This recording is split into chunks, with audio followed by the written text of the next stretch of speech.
Good morning. Today is Saturday, February 11th, 2023. This is our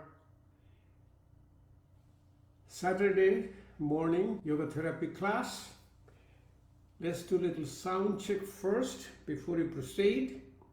Testing, testing, testing.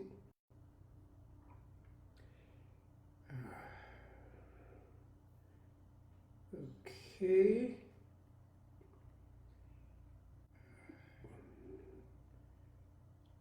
Sound is good.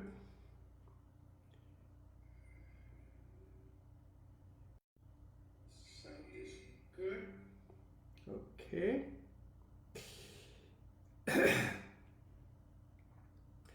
As we all have discussed, that this is a presentation from our experience.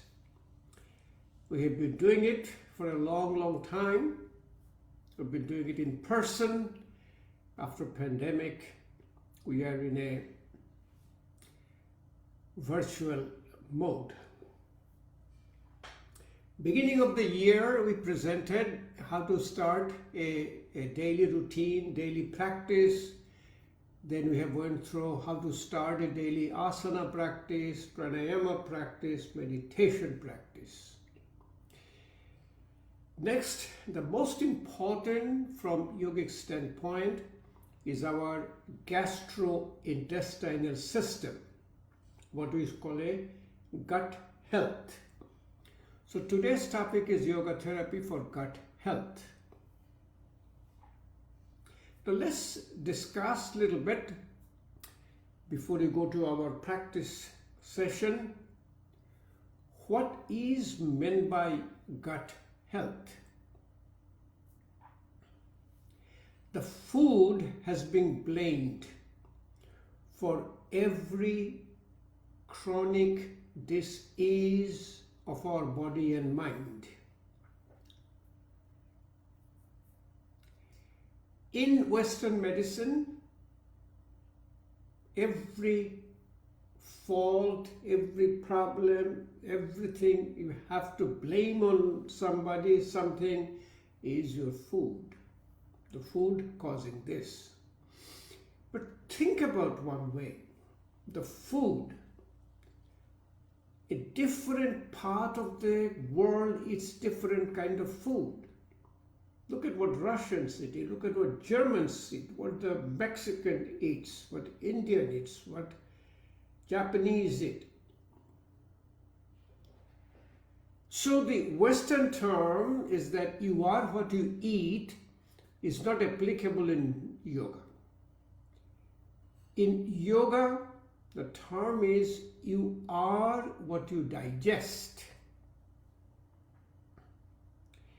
In yogic tradition, digestion is little different than what is the Western concept of digestion. The whole gastrointestinal system, from mouth to the anal canal, is supplied by parasympathetic nerve. Parasympathetic is called calm and digest. You need the parasympathetic activation for proper digestion of the food. We are all in a sympathetic overdrive through our stress, through all of our daily activities, and our food is not properly digested, and according to yoga, it produces a substance called ama.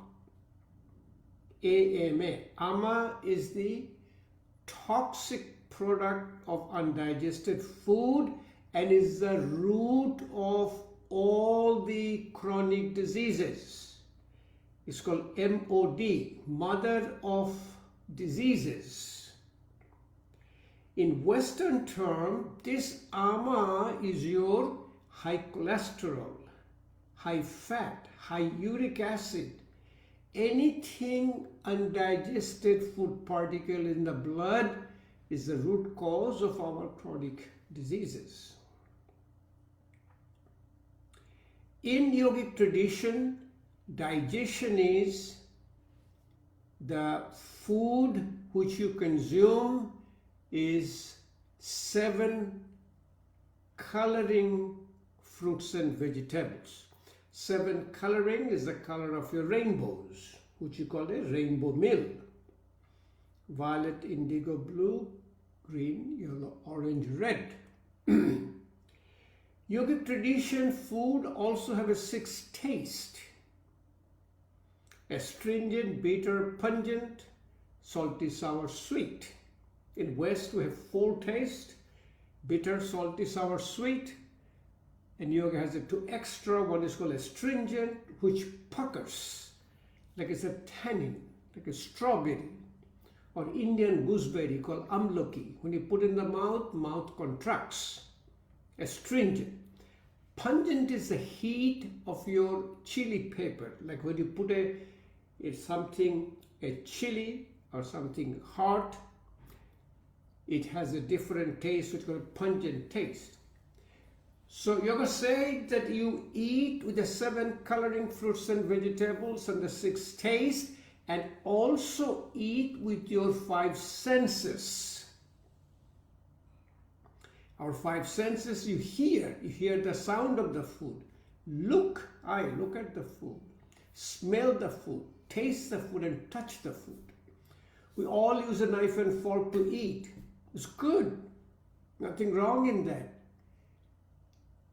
But yogic tradition says you touch the food using hand gestures called mudras to eat the food for proper digestion.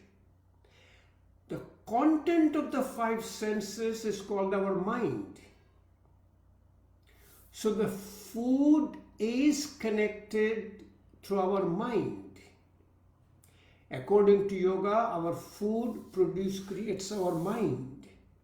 Sanskrit called jatha an tatha man, means where there is a food, there is a mind.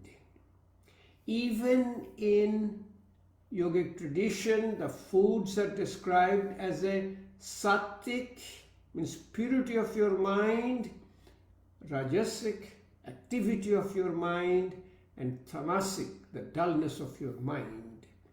Food is never classified as protein, fat, carbohydrate. It is always classified as a sattvic, rajasic, and tamasic. We know that gastrointestinal system is connected through your mind. We call it a gut feeling. Also, we know from our physiological standpoint that our gastrointestinal system has a more neurotransmitters than our brain itself.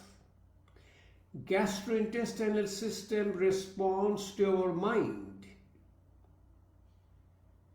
You get a sudden unusual news, you get a butterfly in your stomach.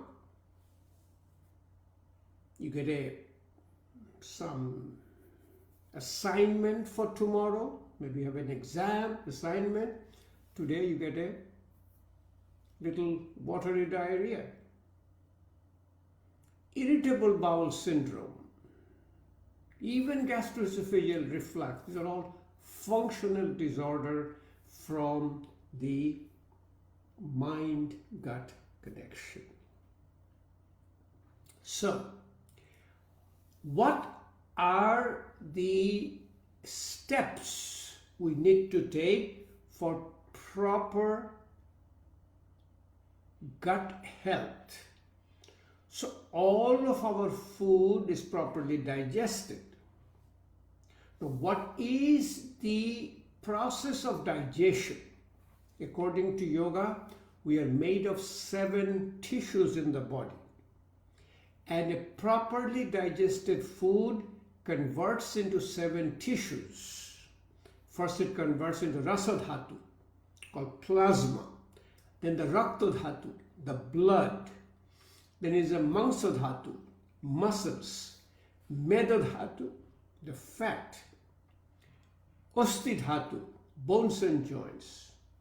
Majja Dhatu, it's a nervous system. Shukra Dhatu, it's a reproductive system. Then it produces a substance called ojas. And ojas is our basic immunity of our body. So properly digested food creates a profound cell-mediated immunity in our body to fight any disease what we are facing. So the properly digested food converts into 7 tissues. For example, in every day our liver cells are dying, our kidney cells are dying, our muscles are dying. Do we take a liver to replace our liver cell? Do we take a kidney to replace our kidney cells? We've been using this piece of bread, this piece of veggie, or maybe a little protein, plant-based protein or animal-based protein. All but the end of the digestion converts into body tissues. Now, the practice-wise, as I said, what you need to do to maintain a proper gut health and proper digestion. First is the activation of the parasympathetic tone and listening to your body for the signs of proper digestion. The signs of proper digestion. Appropriate hunger and thirst. When somebody always comes and tells me, I'm always hungry, what should I do? Always hungry means you're eating too much probably refined carbohydrate. Always hungry means when you eat food, you have a sugar spike. When you have a sugar spike, body releases insulin. That insulin reduces your sugar, but at a certain point there is so much of insulin surge, some insulin stays in your body and it circulates. When this insulin goes to your brain thinks that you have more insulin, you need more food for insulin to digest. So through our satiety center or through the mechanism of your leptin, we have the hormones which controls our diet and appetite, body makes us more hungry. So if we use a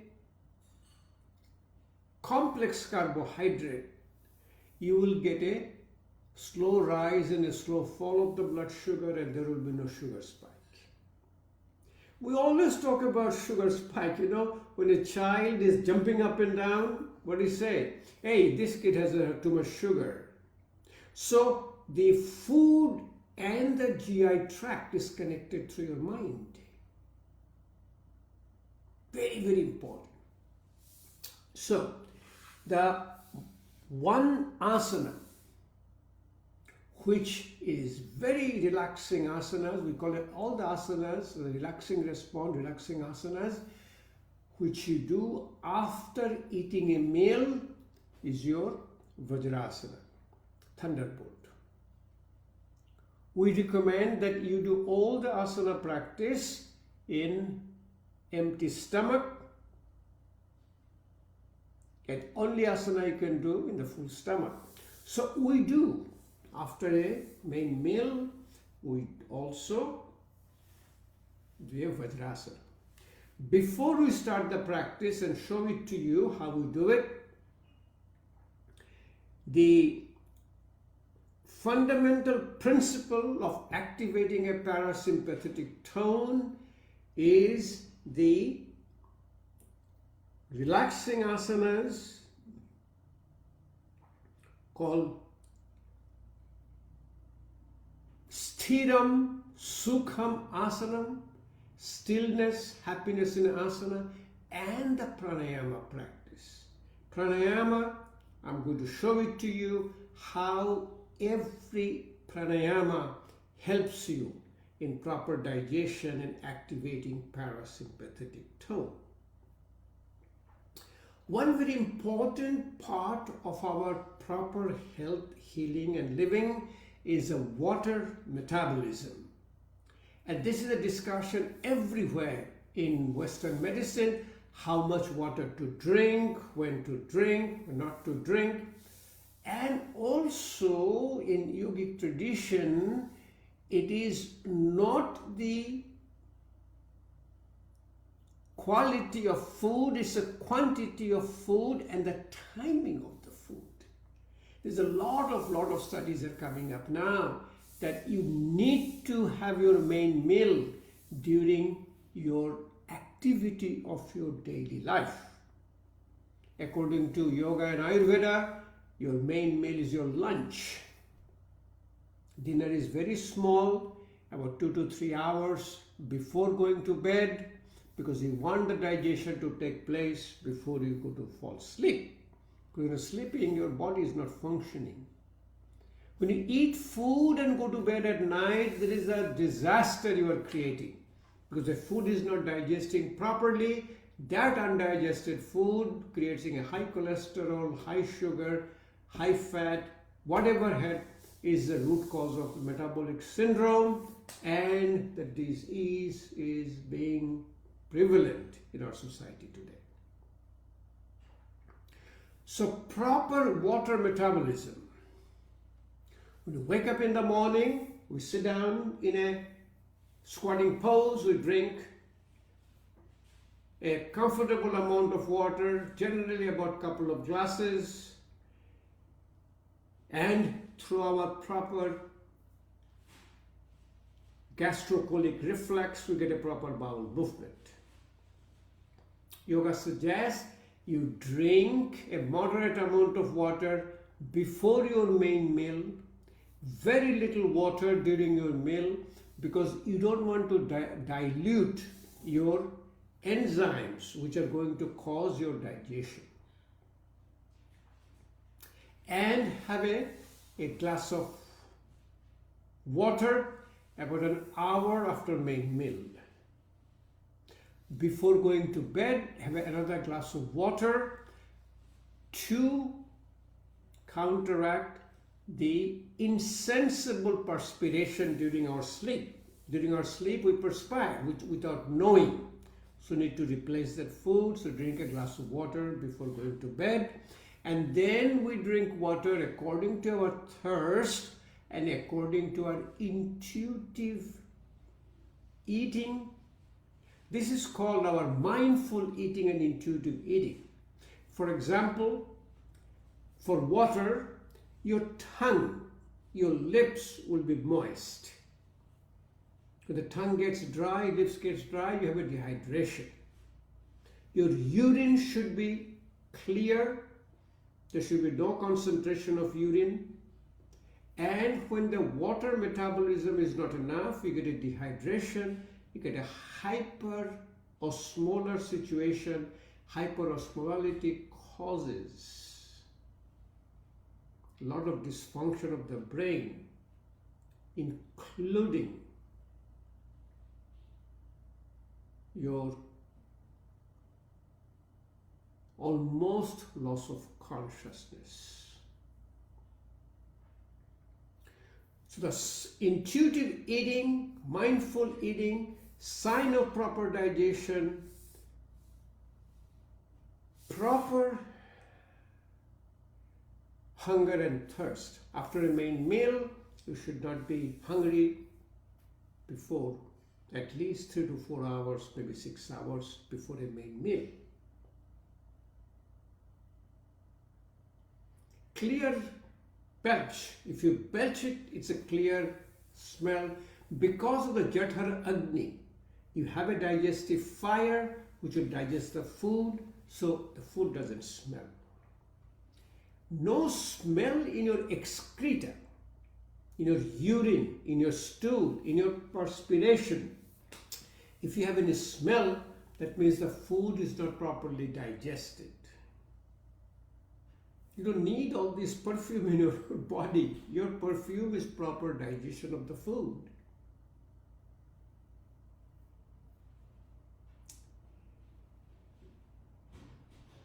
Proper urges. We have 13 natural urges. We have a proper urges.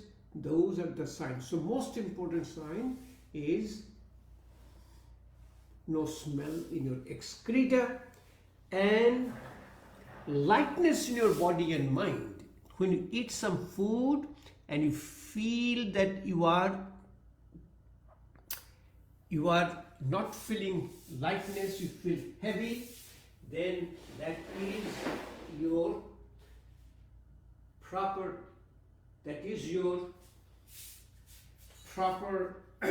not a proper sign of your digestion. Become a little bit in the front.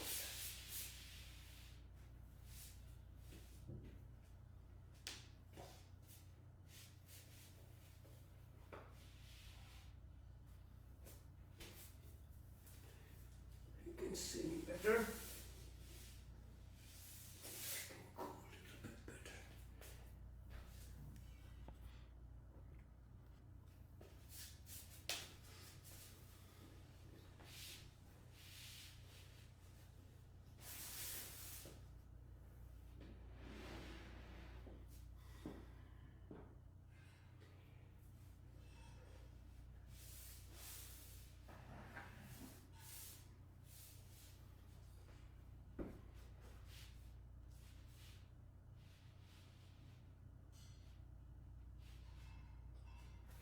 Okay,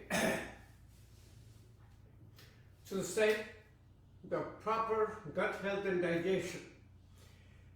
First, the practices you do after a main meal. Then, throughout the whole day, your practices, the sign of your health. The sign of your health in yogic tradition is strong digestion, easy elimination, and proper dreamless sleep. Everybody asks me what I mean by dreamless. Dream is in the REM sleep, rapid eye movement, REM sleep. Because the mind is active. So we'll show you the practices which you do. Ignite your Jathar Agni. Jathar is your stomach, Agni is your digestive fire.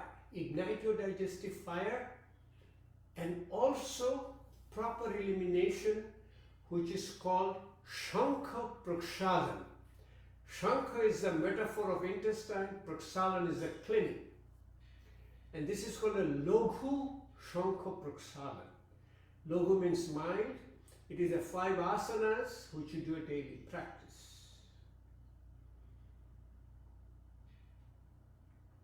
So after a main meal, you are going to sit down in a Vajrasana.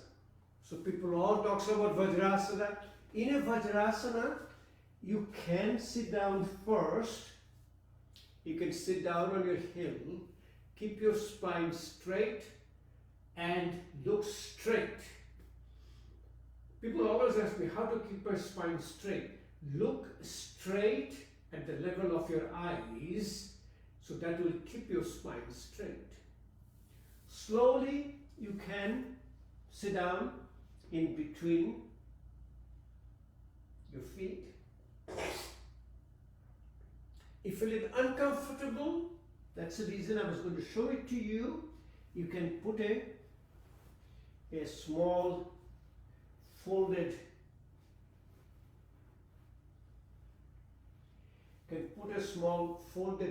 blanket which you'll be able to remove on time. Sit down here for an extended period of time without any pain or without any effortless breathing. Now, if you have any pain sitting like this, back off. Back off means you can put maybe a more folded blanket, or if you're using you can maybe put 2 of them. But always, always practice yogasana pain-free and effortless breathing as if it is part of your breath. Next you do a breathing, and the breathing is first breathing out, exhalation,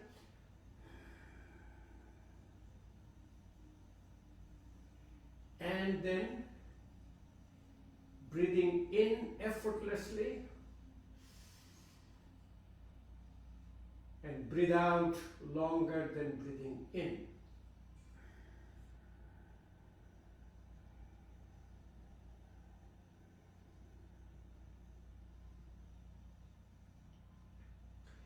Keep practicing it a few times, breathing out longer than breathing in.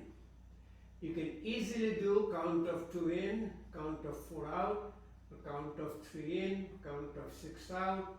We've been doing it for so long, you can do it very easily, count of 8 in, count of 16 out.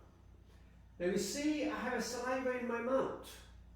I've been talking to you for a long time, but I still having saliva in your mouth is a sign of parasympathetic activation.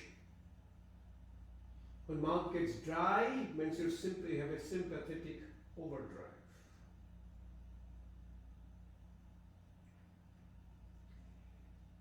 With a full stomach, you also do a right nostril breathing called Surya Vedi Pranayama.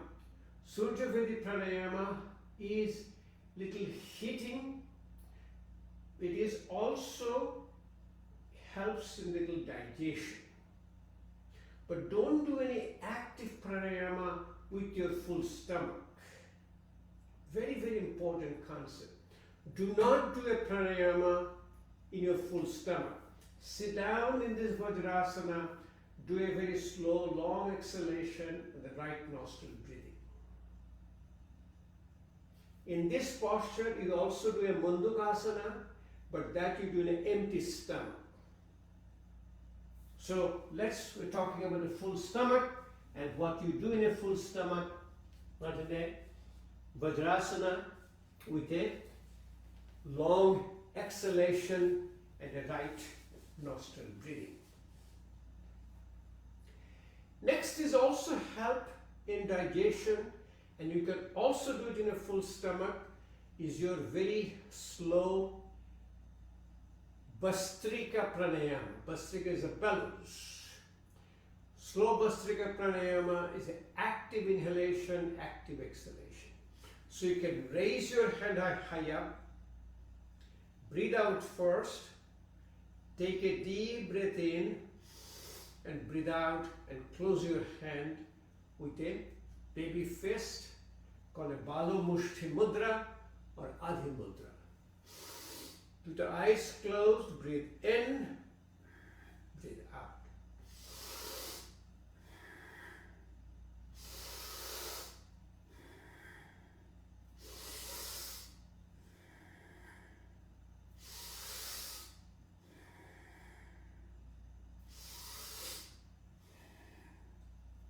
We continue it.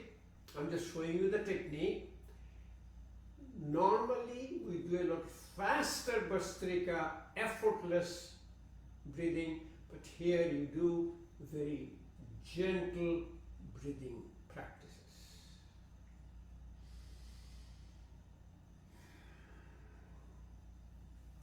There are hand mudras being described in yogic tradition for proper digestion.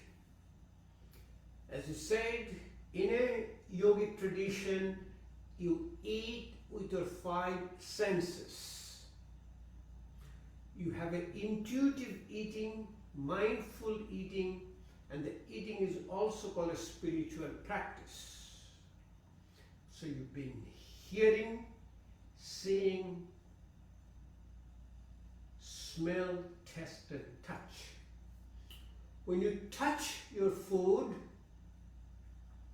these are special names And let me show it to you how the yogis eat by putting your hands.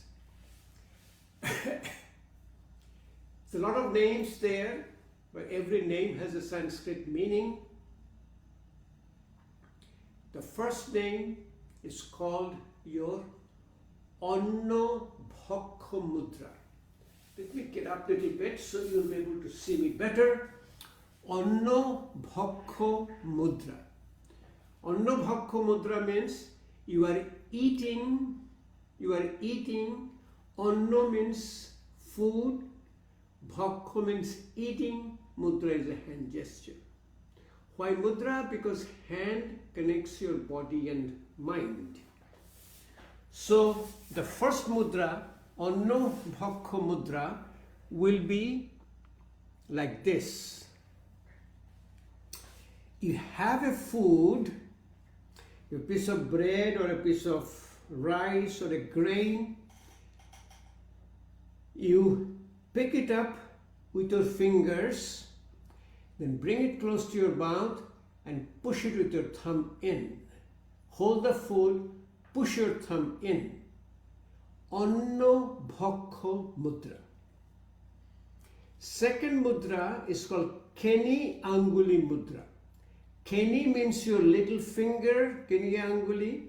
And Keni Anguli Mudra is that you pick up your food with the other finger except the little finger. You pick it up like this, Africa, and put it in your mouth. Keni Anguli Mudra. This is very important from a yogic standpoint because most of the yogis eat rice, veggies, so they do this, the mixing, and they put it in the mouth like this. Third is called Kadamba Mudra. Kadamba Mudra is holding the food in your whole hand with your palm and eating it, like holding a piece of apple and eating it, or an orange, eating it. Hold the fruits, hold it and eat. Kadamba Mudra. Finally, it's called a Mukul Mudra. Mukul Mudra is using all the fingers. Use all the fingers to put it food, like you have a finger food, whole food, and put it in your mouth. First, Anno Bhakha Mudra, pick up the food, use your thumb to put the food in. Keni Anguli Mudra, accept a little finger, take the food, put it in your mouth. Kadamba Mudra, hold the food or the main fruit or vegetables with your whole hand and a palm, and then has a bite. And Mukul Mudra, use all the fingers to food in your mouth. These are called mudras for digestion.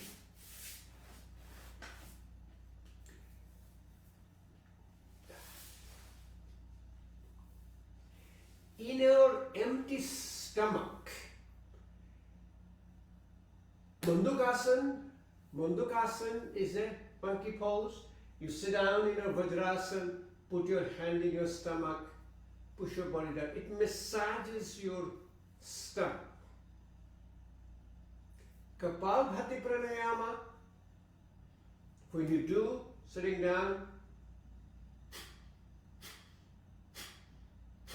Kapalbhati Pranayama massages your internal organ, massages your liver, massages your stomach, massages your spleen, massages your pancreas, massages your colon, massages your small intestine, massages your kidneys.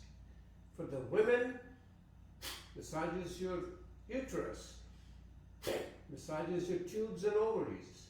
For the men, massages your prostate gland. It ignites your Jఠar Agni. That means digestive fire for proper digestion.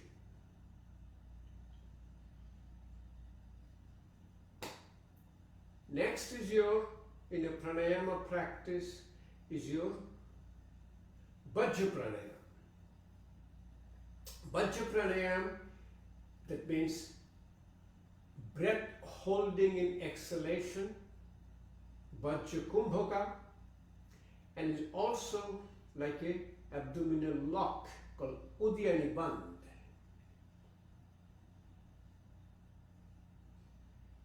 So the technique is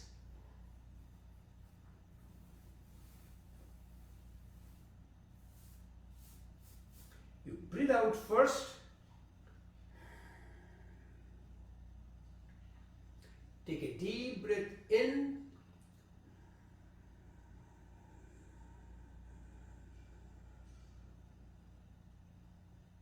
completely breathe out, suck your stomach in and hold.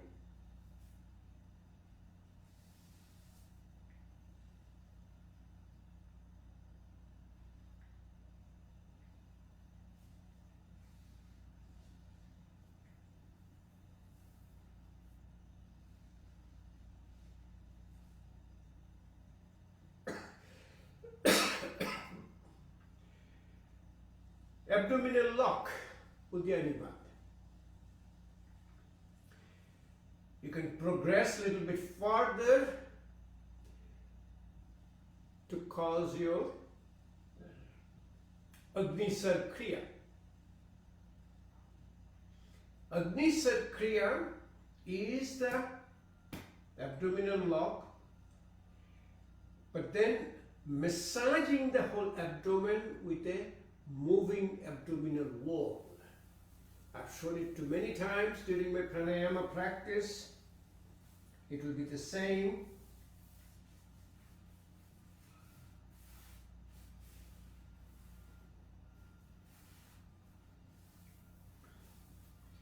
Breathing out first. Take a deep breath in.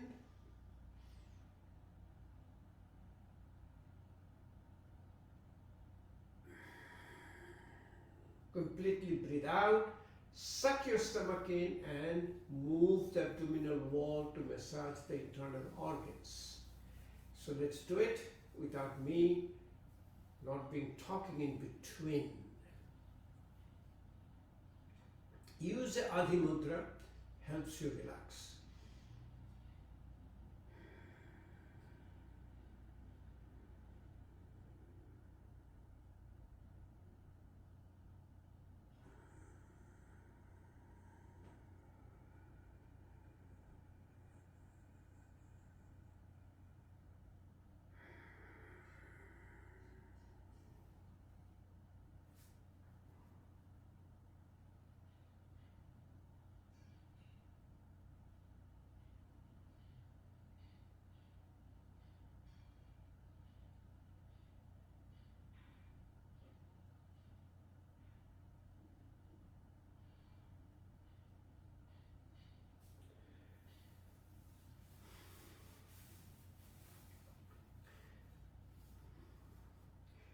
Agnisar Kriya, wonderful for proper digestion and very important for your diabetes. See, the diabetes in West we talk about, it's your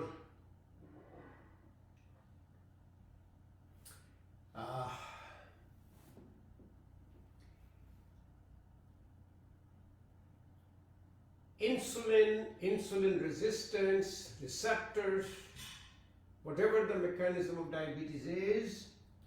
In yogic tradition it says body cannot digest sugar. Improve your digestion, sugar will be digested properly.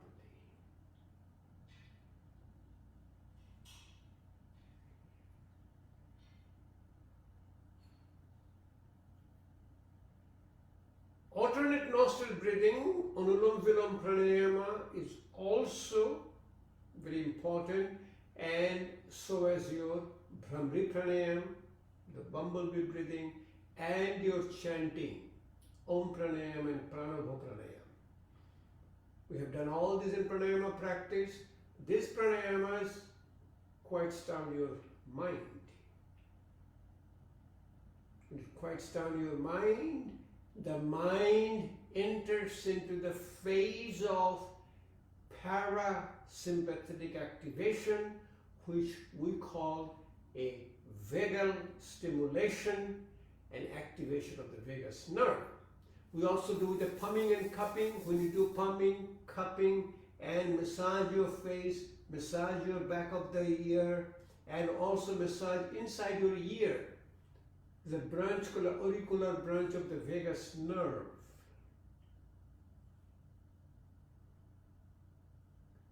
Activate vagus nerve. We do the carotid sinus massage. Massage in the side of your neck. It activates your vagal tone. The massage in the back of your neck. The muscles supplied by your cranial nerves. Quiets down your cranial nerve. Igniting Jathar Agni. The digestive fire. When you ignite the digestive fire, this is a sign of proper digestion. When you have a proper Agni, Jathar Agni, you also get a tejas and looks like you are glowing. Then have a proper elimination, which is called your Shankha Prakshalan. So let's first show you the asanas which we recommend for igniting your Jathar Agni. In yogic tradition, we also call it umbilical centering. Centering your belly button.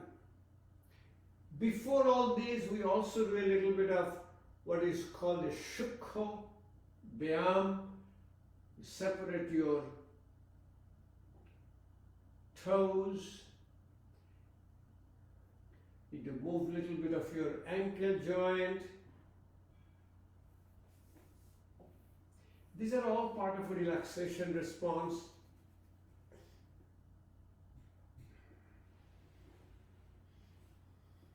One also good asana is your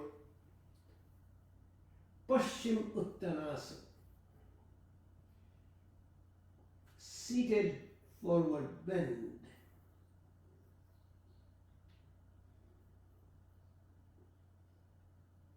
Always remember, there should not be any pain and you should be able to breathe.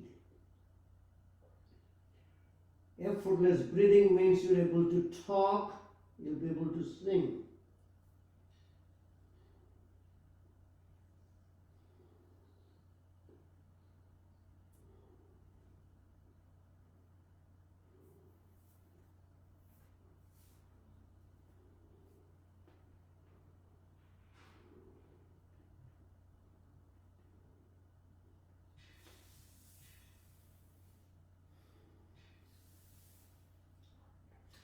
Wonderful practice. When you do this, you feel a sense of relaxation.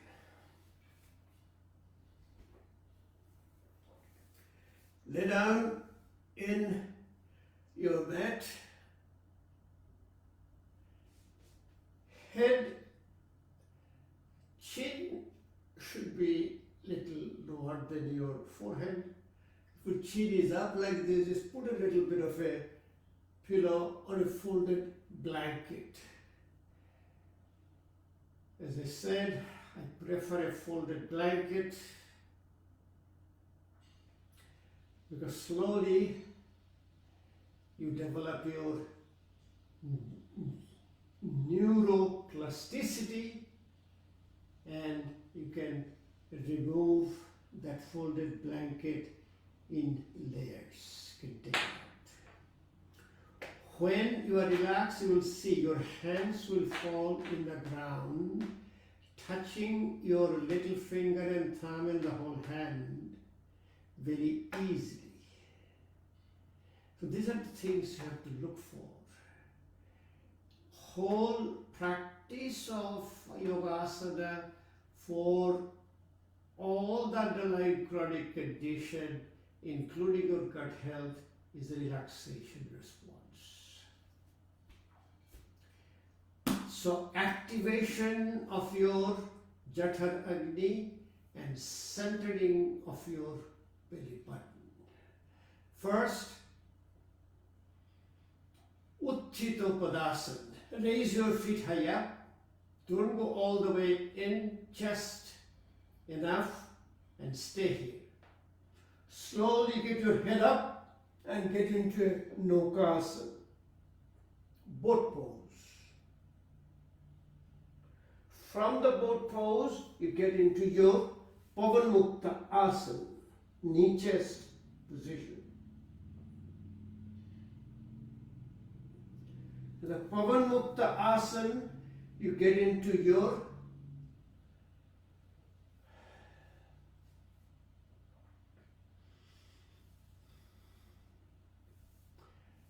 bridge pose.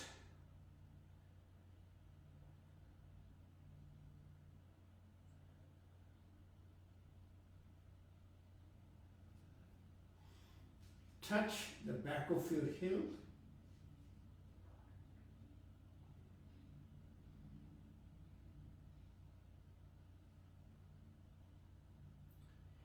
Normally we do these asanas, we hold it for at least 5 to 10 breaths. Here I'm showing it to you. That's what I'm just showing the technique how to do it. Just get your body high up slowly, your hands down. Setubandh Sarvanga Asana, bridge pose. You get up, you can balance with your one foot high up. And also you can do other foot high up.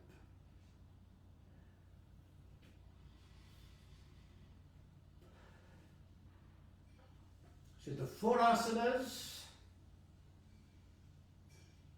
feet raising high up, Padottanasana, boat pose, Nokasana, knee chest position, Pavan Muktasana, bridge pose, Setubandh Sarvanga Asana. 5th one, Pada Mustika Asana. Take your feet and slowly bring it up and touch it to your forehead. Pada Mustika Asana.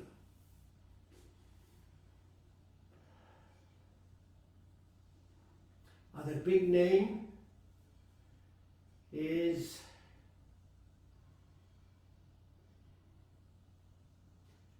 basically means your great big toe touching the tip of your nose.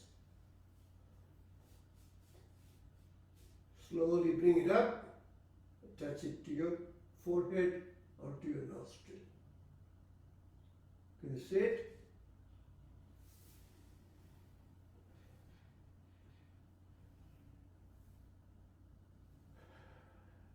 Finally, you can bring both the feet as close as possible and able to touch your forehead.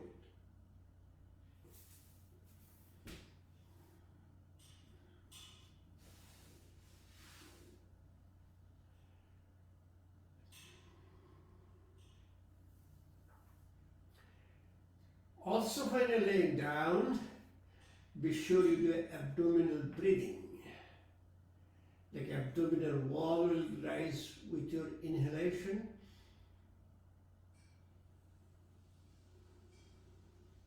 Go down in exhalation.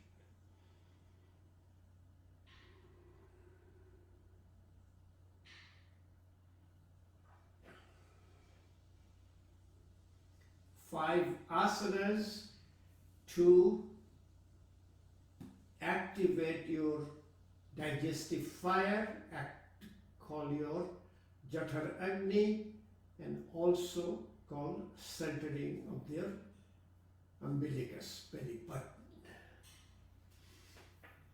You get up slowly. Then for easy elimination,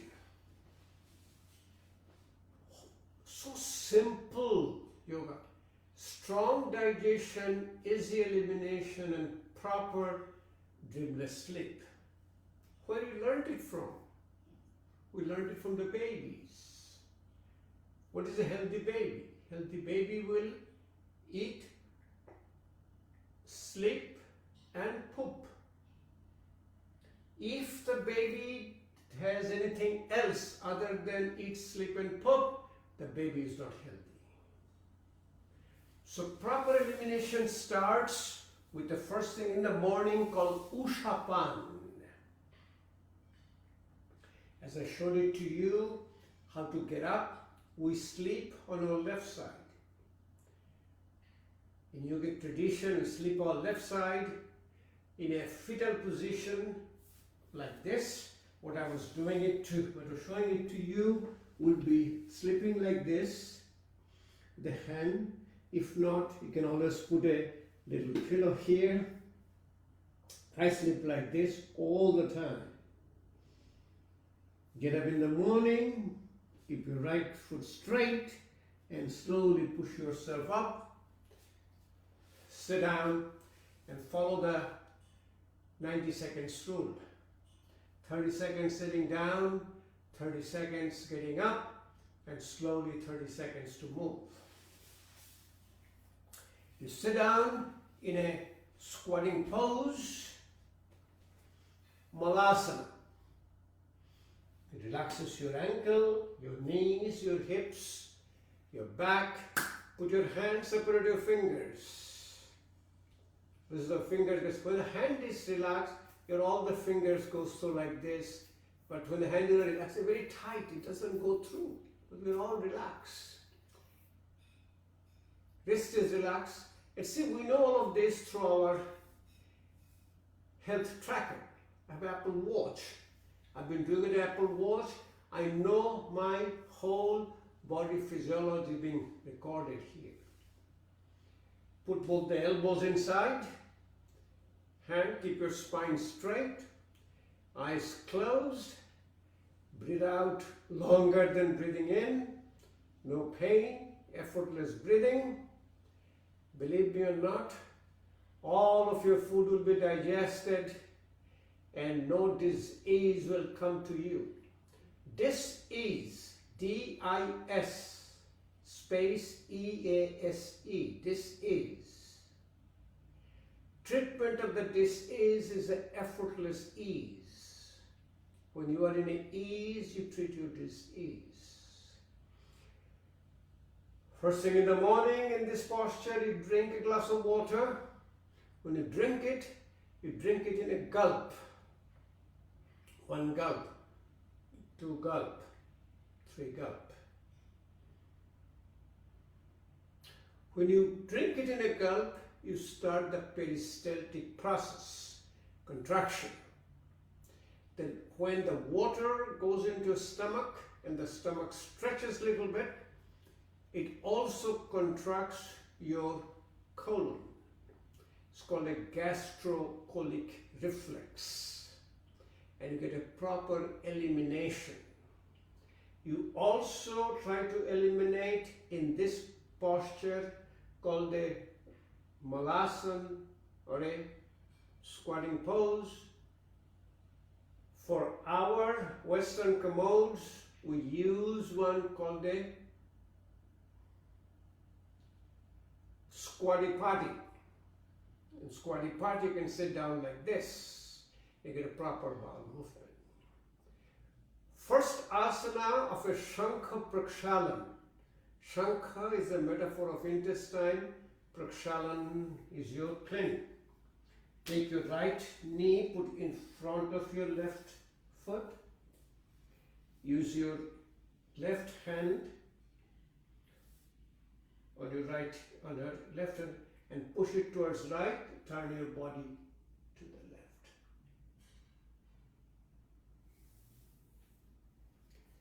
Udar Karshan Asana. Udar is your stomach, Karshan is the massage. Udar Karshanasana or your called Shankha Asana. Same way, push it to the towards right, turn your body.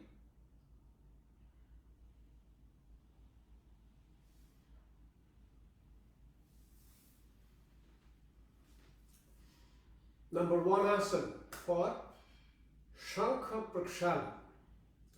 In a full Shankha Prakshalan, which is on a Purna Shankha Prakshalan, keep on drinking 2 glasses of water and do these 5 asanas. In a short time means half an hour to 45 minutes, you will get a proper bowel movement. In fact, this is also done to prepare for your colonoscopy. So you'll get all flush from the top without any those prep. You get up slowly and you stand up. You do 3 asanas which are part of your Shankha Prakshalan. The first asana standing up is called Utthita Tadasana, upward mountain pose. Put your hands high up.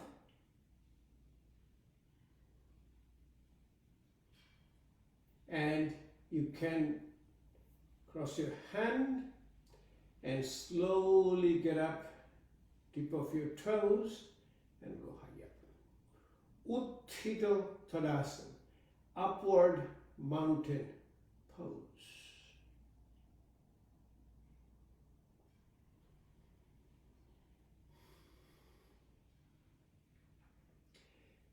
Tirjak Tadasana, oblique mountain pose. You can put your hands on the top and then go on one side and stay on one side.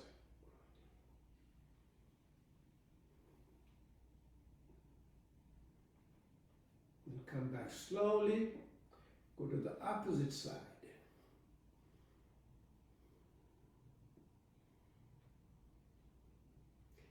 Another best way to do, put a hold onto your arm, lock it over your head. What it does, it prevents a lot of vata activation during your movement. You do it one side.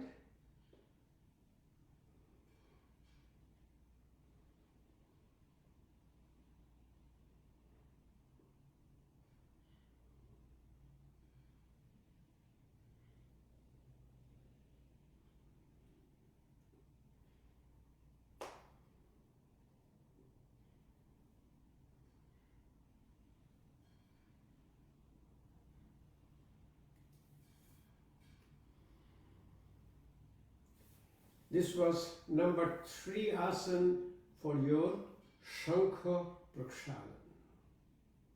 Number 4, Kati Chakra Asana. Separate your feet. Kati means your west rotation asana. Put your hands in the front. Breathe out first. Take a deep breath in breathing out, slowly put your hand all the way to the back, and in the same breathing cycle, come back into the front.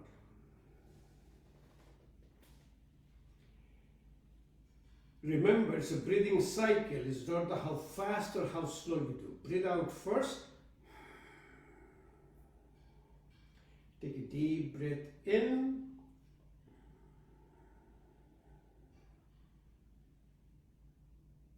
Breathe out, opposite side.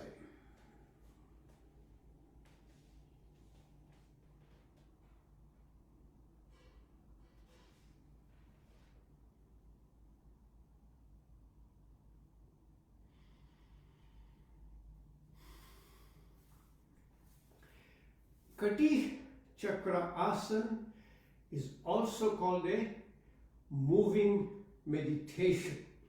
It is very important for kapha type of people. For them who do the eyes closed, coordinating with their breath. Eyes are closed, breathe out first, take a deep breath in,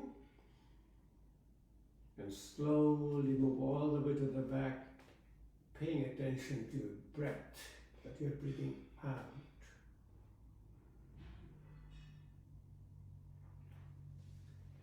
Keep doing it a few times.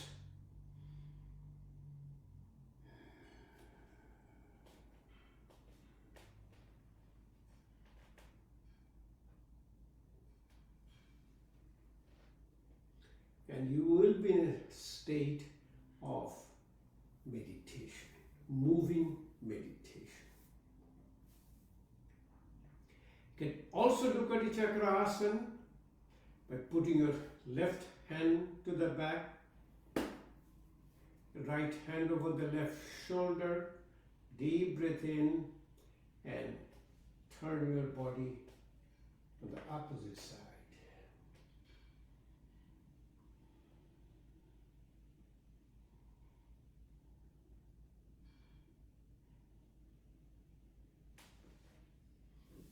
Opposite hand too, right hand to the back, left hand over right shoulder.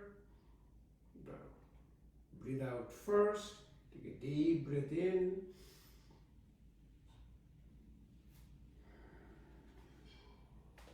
Opposite side, all the way to the back, you're able to see to the back of your body. I can see clearly to the middle part of my back.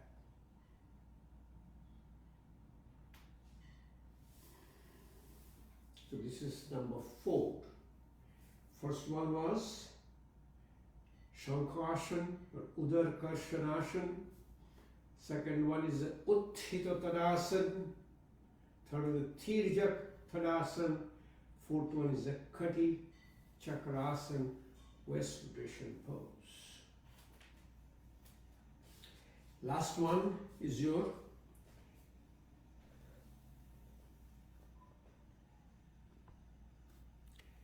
Tirjak Bhujanga Asana.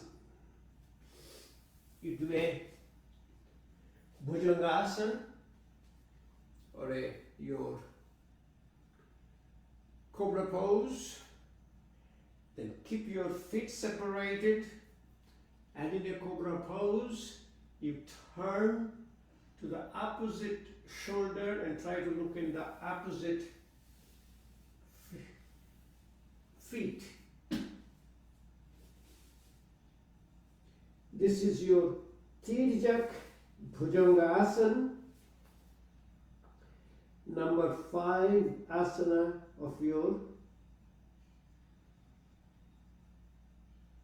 Shankha Prakshala. Slowly get up in a Bhujanga Asana. Look over your left shoulder towards your right foot.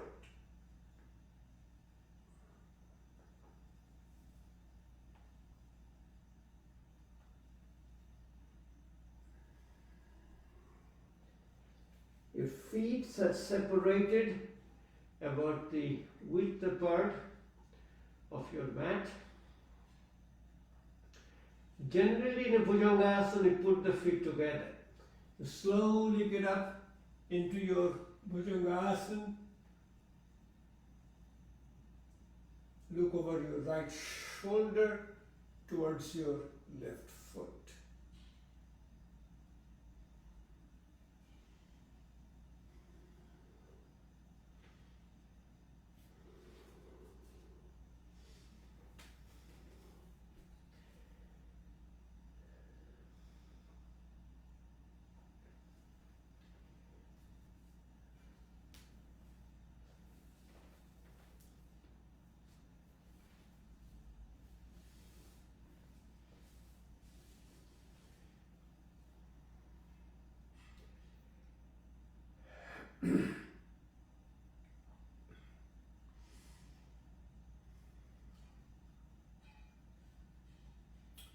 So, the conclusion of the yogic practice for your gut health. Gut connects with your mind. It is supplied by a parasympathetic nerve from mouth to the anal canal. You have to activate parasympathetic so that you can get a calm and digest. Proper digestion in yogic tradition, using your 5 senses, and eat all the 7 coloring fruits and vegetables and the 6 taste. Touch your food with the hand mudras. There are 4 mudras which I described. And you practice Vajrasana, Thunderbolt with pranayamas, long exhalation, right nostril breathing, and a slow Bhastrika pranayama with your full stomach. Do not practice anything else in your full stomach.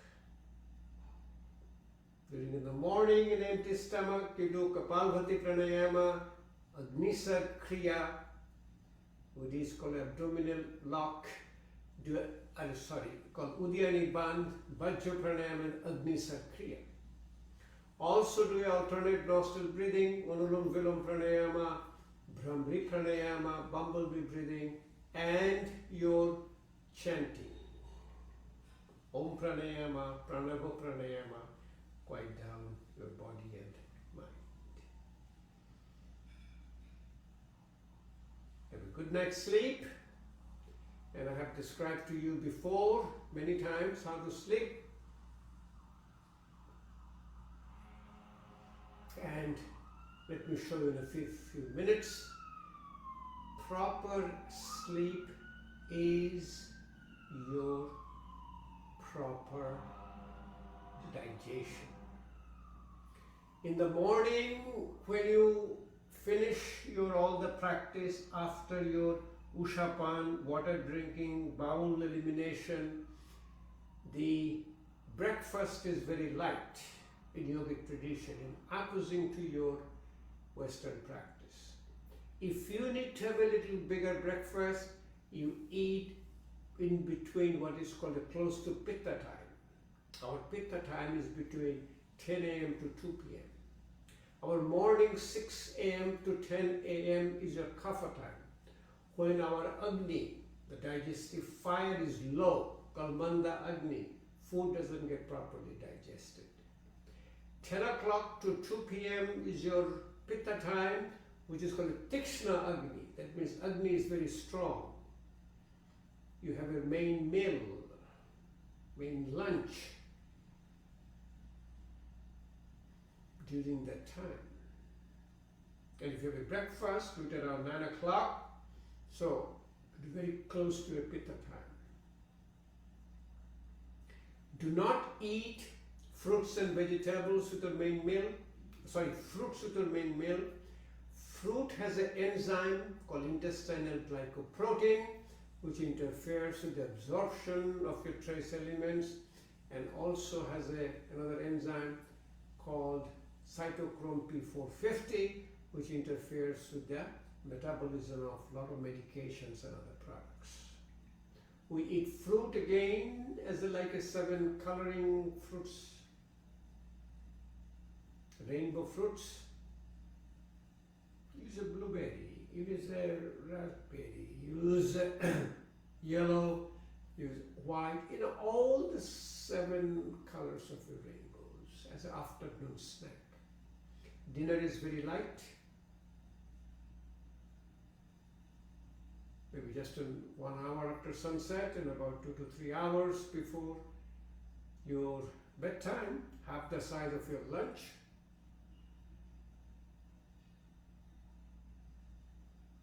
And before going to bed, drink a glass of water.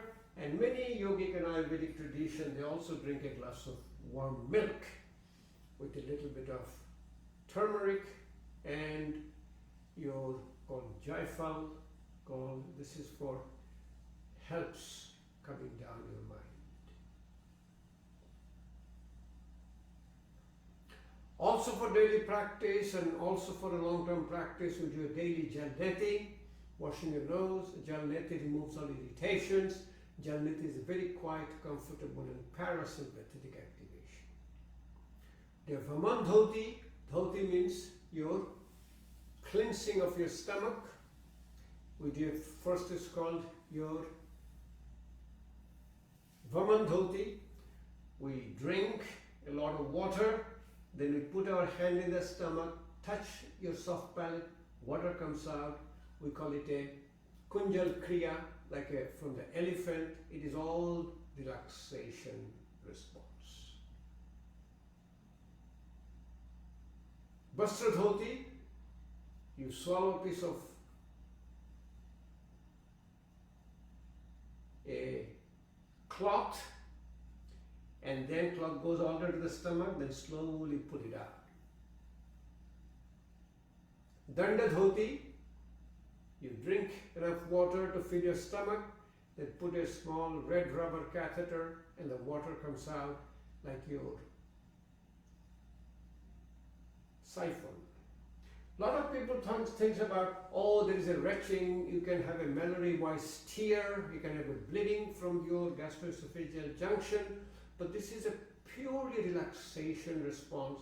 Water comes out like the water comes out from an elephant.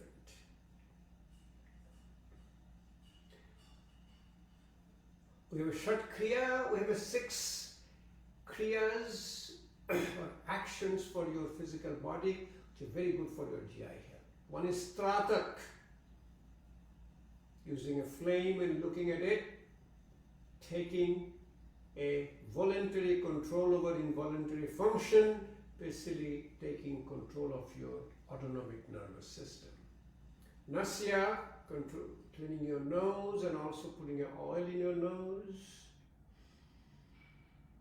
Dhoti, you're washing your stomach. Kapalbhati, rapid Kapalbhati is a Kriya. Noli, isolating your rectus muscle and massaging the internal organs, and a Basti, enema to clean your stomach. For a proper good night's sleep, you sleep like a baby and you sleep like a yogi. First, sleep like a baby. When you sleep like a baby, you will see. When you lay down in the bed, I do it every night. A baby will sleep what is called a Supta Baddha Punasana.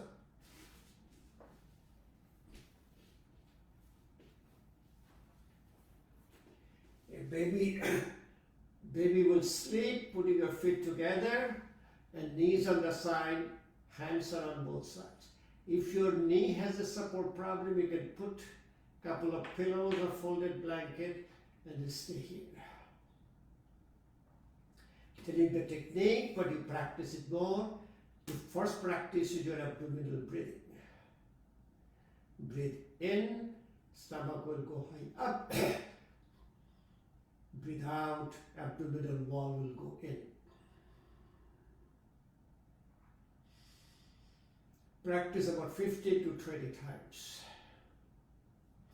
Then you practice breathing out longer than breathing in. Here I am breathing out first.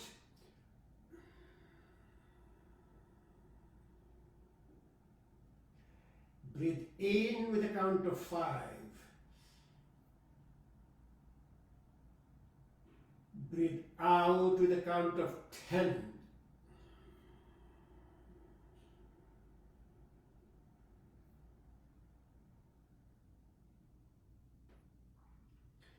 Do this about 5 to 10 times.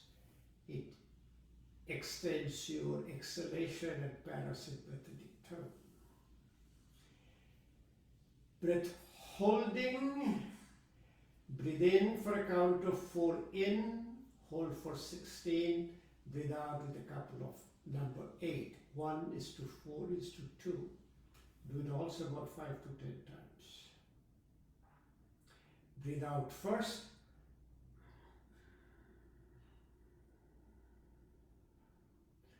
Breathe in with a count of 4 in. Hold your breath for count of 16.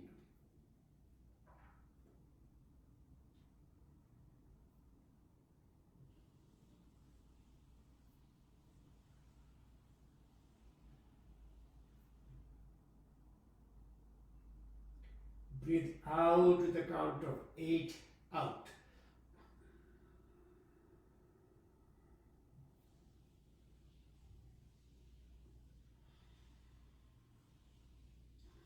Do it about also 5 to 10 times. Next, you sleep like a yogi. Yogis will first sleep on your right side in a fetal position. Put your head on your folded hand, or you can put your head down and put your hand on towards your knees. Initially, our body temperature is high, body inner core temperature is high. So left nostril breathing on the right side, left nostril opens up, left nostril breathing is cooling. It balances the inner heat. Then you sleep mainly on your left side, on a left fetal position with your head on your hand. Yogis don't have any pillows. If you want to use the pillows, it's fine. If not, you can put your head down and hand on the side. When you're sleeping, the inner core temperature comes down, and sleeping on the left side, right nostril opens up, right nostril breathing is heating. Suranai balances the inner cooling temperature of the body. The main channel of the venous return is called inferior vena cava. It is also on the right side. It's a low pressure system. Sleeping on the left side, inferior vena cava doesn't have any pressure, so all the blood returns to your heart without any compression or without any problem.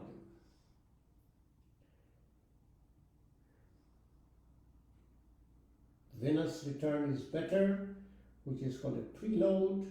The relaxation, all the blood vessels get relaxed, peripheral resistance comes down. It is called reducing the afterload. Increasing preload and reducing afterload, you get a proper cardiac performance or function called ejection fraction. You get up slowly, straighten up your right leg and slowly get up and sit down and follow the 90 seconds rule. 30 seconds to sit down to stabilize your body physiology, another 30 seconds to stand up, not to have any postural hypotension, and another 30 seconds to adapt your body. Wonderful practice. This is called yoga therapy for gut health, and once your food is properly digested, there is no undigested food material, which is called the ama. There will be no high cholesterol, there will be no high sugar, high uric acid, anything. Sign of your health, able to get up from sitting down without any support. Sit, rise, test. Use your one hand, you lose 25%. Use two hands, lose your 50%. Use two hands and the feet, you lose 75%. Sitting down, all the way down, and then you get up for the support. It's a very, very important practice. So you have to sit down. Sitting down for too long. You sit down here, put your feet down, and slowly get up without a support. Thank you again for joining the Saturday.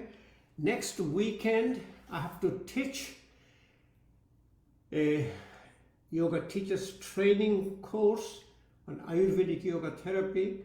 So I'll have a practice on Ayurvedic yoga therapy.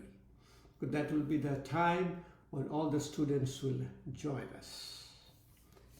Any comments, question? Please write it to me. I generally answer all of your comments and questions. Only thing is that not on time. Tied up with a lot of other presentations, and whenever I have a time, I sit down with my Facebook and answer all of them. Thank you for joining.